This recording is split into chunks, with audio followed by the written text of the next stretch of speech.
It is 86 degrees where I live today, and I decided to make a summer fluff salad for dessert.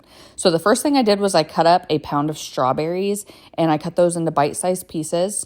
The next thing I did was I took a frozen pound cake that I had pretty much thawed out, and I cut that into bite-sized pieces as well. And you can make a homemade pound cake if you'd like, but this is just a quick, easy shortcut.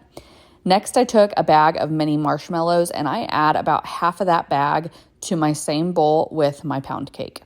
The next thing I'm going to do is I'm going to make this whipped cream mixture to pour on top. So I start with 8 ounces of frozen whipped cream that I had thawed, and I add a packet of instant pudding mix. I used the cheesecake flavor, and I want to make sure that I mix this in really well because the pudding mix can be gritty if you don't mix it in well enough. The recipe calls for 10 ounces of whipped cream, and my first container was only 8, so I did have to add a little bit more. And like I said, I kind of add that cheesecake pudding mix in batches just so that I get that gritty texture out of there. Once it's really well mixed, I go ahead and I add in a little bit of crushed pineapple from a can, and then I add my strawberries to my bowl, and I pour my whipped cream mixture on top of everything, and I'm going to give this a really good mix until everything is nice and incorporated.